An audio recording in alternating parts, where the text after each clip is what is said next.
Okay, so let's talk about two words that sound so similar, farther and further.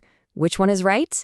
It's one of those classic grammar head-scratchers that trips up just about everybody, even people who really care about their writing. But don't worry, we are going to untangle this puzzle once and for all. All right, let's just jump straight in with a quick question.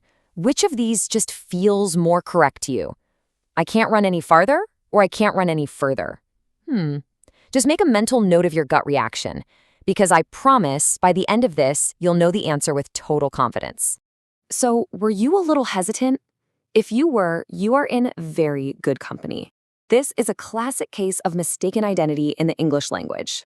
These two words have gotten so close over the years that their meanings have really started to blur together for a lot of us.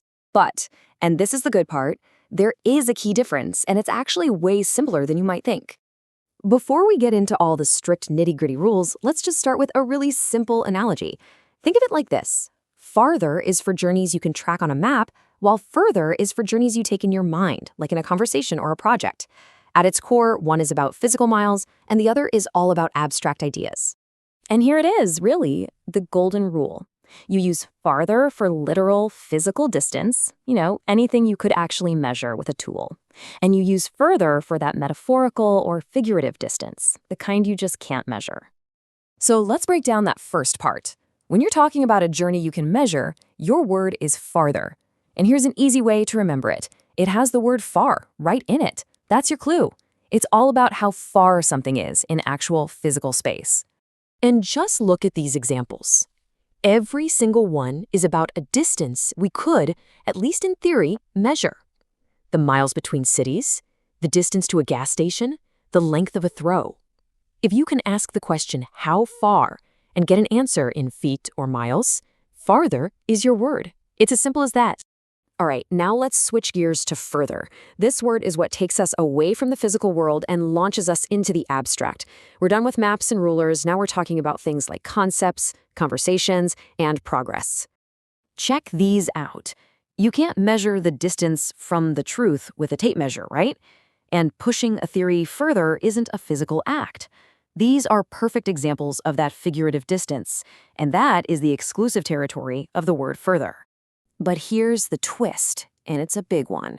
Further has another very important job that farther simply can't do. It can also mean in addition or to a greater degree. Basically, it can just mean more. This is its other key function, and honestly, it's where a lot of the confusion comes from. And you see this use of further all the time. Think about it. You'd ask for further questions, not farther questions. You'd do further research. When you just mean more or additionally, the only correct choice is further. This is its superpower. Okay, so if the rules seem pretty clear, why do so many people still get it mixed up? Well, it's because language isn't set in stone. It evolves. And in modern usage, those lines have definitely started to blur. So it's really important to understand what the experts are saying about it right now. And this quote really gets to the heart of the confusion. You've got this super strict style guides like the AP style book, and they still say to maintain that traditional distinction, but they also acknowledge that there's been a shift. A lot of other authorities are now perfectly fine with using further for physical distance too, which is exactly why you see and hear it used that way so often. So what's the practical takeaway here?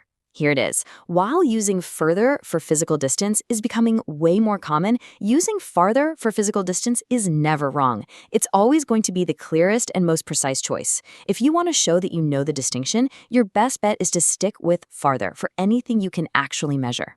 All right, let's distill all of this down into a super simple, practical checklist that you can use anytime you're stuck between these two words. Here we go. It's just a two-question test. First, ask yourself, can I measure it? If the answer is yes, farther is your best choice. Second, ask, does it just mean more or in addition? If so, it has to be further.